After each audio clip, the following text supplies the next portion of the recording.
नमस्कार, मी विशाल परदेशी. महाराष्ट्र विशेषमध्ये आपलं सगळ्यांचं स्वागत. राज्य सरकारनं जनतेकरता घेतलेले लोकोपयोगी निर्णय आणि शिवाय वेगवेगळ्या प्रकल्पांबद्दलच्या सकारात्मक घडामोडी आपण जाणून घेणार आहोत महाराष्ट्र विशेषमध्ये.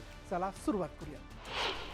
नवी मुंबईतील नैना क्षेत्रातील प्रलंबित नगररचना योजनांना तातडीने मंजुरी देऊन त्रुटी दूर करा आणि ग्रामस्थांना लवकरात लवकर मालमत्ता पत्रक म्हणजेच प्रॉपर्टी कार्ड्स वाटप करा, असे निर्देश मुख्यमंत्री देवेंद्र फडणवीस यांनी सिडकोला दिलेत.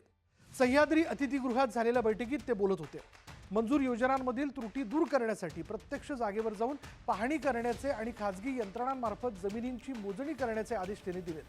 तसंच उपमुख्यमंत्री एकनाथ शिंदे यांनी नैना क्षेत्राच्या भविष्यातील वाढत्या लोकसंख्येचा विचार करून कोंढाणे आणि बाळगंगा यासारख्या जलस्रोतांद्वारे दीर्घकालीन पाणी पुरवठ्याचं नियोजन करण्यावर भर दिला. पैशांअभावी कोणत्याही गरीब रुग्णाचा उपचार किंवा शस्त्रक्रिया थांबणार नाही, अशी ग्वाही मुख्यमंत्री देवेंद्र फडणवीस यांनी नागपूरमधील महाआरोग्य शिबिरात दिली. धनवटे नॅशनल कॉलेजच्या प्रांगणात पार पडलेल्या या शिबिरात हजारो रुग्णांनी मोफत तपासणी, औषधं आणि शस्त्रक्रियांचा लाभ घेतला.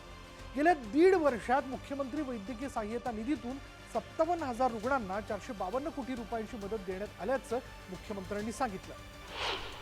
नागपूर शहराचा विकास जलद गतीने होत असून शहराच्या सुनियोजित विकासासाठी निधी कमी पडू दिला जाणार नाही, अशी ग्वाही मुख्यमंत्री देवेंद्र फडणवीस यांनी दिली आहे.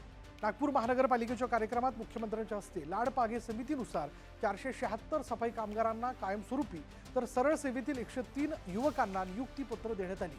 यासोबतच स्वच्छता कर्मचाऱ्यांसाठी मोफत घरकुल योजना आणि आपली बस सेवेसाठी व्हॉट्सअप तिकीट प्रणालीचा शुभारंभ करण्यात आला. नागपूरला जागतिक दर्जाचं शहर बनवण्यासाठी स्वच्छता, पायाभूत सुविधा आणि तरुणांच्या कौशल्य विकासाला प्राधान्य देण्याचं केंद्रीय मंत्री नितीन गडकरी यांनी अध्यक्षीय भाषणात स्पष्ट केलं. पुण्यातील गंभीर वाहतूक कोंडीवर मात करण्यासाठी उच्च क्षमता उन्नत मार्ग, अंतर्गत रिंग रोड आणि बोगद्यांचे जाळे हे 3 महत्वाकांक्षी प्रकल्प राबवले जाणार आहेत. सह्याद्री अतिथीगृहात झालेल्या उच्चस्तरीय बैठकीत मुख्यमंत्री देवेंद्र फडणवीस यांनी या प्रकल्पांना गती देण्याचे निर्देश दिले. या बैठकीला उपमुख्यमंत्री एकनाथ शिंदे, उपमुख्यमंत्री सुनेत्रा अजित पवार आणि इतर मान्यवर उपस्थित होते.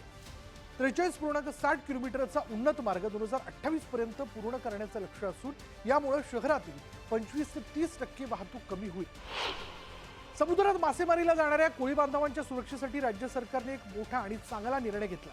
मुख्यमंत्री मत्स्य संपदा योजनेअंतर्गत आता खोल समुद्रात जाणाऱ्या मच्छीमारांना सॅटेलाइट फोन दिले जातात. मंत्रालयात झालेल्या एका कार्यक्रमात मुख्यमंत्री देवेंद्र फडणवीस यांच्या हस्ते 5 मच्छीमारांना प्रातिनिधिक स्वरूपात हे सॅटेलाइट फोन वाटण्यात आले. मत्स्य व्यवसाय मंत्री नितेश राणे यांनी सांगितलं की समुद्रात मोबाईल नेटवर्क नसताना वादळ, हवामानातील बदल किंवा आपत्कालीन स्थितीत मदत मिळवण्यासाठी हे सॅटेलाइट फोन अत्यंत उपयुक्त ठरतील. मुंबई शहराची पाण्याची वाढती गरज भागवण्याकरता पालघर जिल्ह्यातील गारगाई धरण प्रकल्पाच्या कामाला गती देण्याचे निर्देश मुख्यमंत्री देवेंद्र फडणवीस यांनी दिले. सह्याद्री अतिथीगृहावर झालेल्या बैठकीत हा प्रकल्प मे 2029 पर्यंत पूर्ण करण्याचं उद्दिष्ट ठेवण्यात आलेलं आहे. या बैठकीत उपमुख्यमंत्री एकनाथ शिंदे आणि मंत्री गणेश नाईक उपस्थित होते. सुमारे 3,000 कोटींच्या या महत्वाकांक्षी प्रकल्पामुळे मुंबईच्या पाणी पुरवठ्यात मोठी वाढ होणार आहे. प्रकल्पामुळे बाधित होणाऱ्या गावांचं पुनर्वसन, पर्यावरणीय परवानग्या आणि वनजमिनीच्या बदल्यात पर्यायी जमिनीचं वाटप या प्रक्रियेला गती दिली जाते. नागपुरात प्रस्तावित असलेल्या देशपातळीवरील सर्वोत्तम कौशल्य विकास विद्यापीठाच्या जागेचा निर्णय 1 महिन्यात घेतला जाईल, अशी घोषणा मुख्यमंत्री देवेंद्र फडणवीस यांनी केली आहे. पारडी परिसरात मनपा, टाटा स्ट्राईप आणि इतर संस्थांच्या संयुक्त विद्यमाने उभारण्यात आलेल्या नागपूर स्किल सेंटरच्या उद्घाटन प्रसंगी ते बोलत होते. या केंद्रात दरवर्षी 2,000 युवकांना मोफत रोजगाराभिमुख प्रशिक्षण दिलं जाणार आहे. ठाणे आणि पालघर जिल्ह्यातील नागरिकांना अत्याधुनिक वैद्यकीय सुविधा मिळाव्यात यासाठी 900 खाटांच्या ठाणे जिल्हा सामान्य रुग्णालयाचं काम फास्ट ट्रॅक पद्धतीने पूर्ण करण्याचे निर्देश उपमुख्यमंत्री एकनाथ शिंदे यांनी दिले. मंत्रालयात झालेल्या आढावा बैठकीत रुग्णालयाची इमारत पूर्ण झाली असून वीज जोडणी, आधुनिक यंत्रसामुग्रीची खरेदी आणि 1078 नवीन पदांची भरती तातडीने पूर्ण करण्याचे आदेश त्यांनी अधिकाऱ्यांना दिले.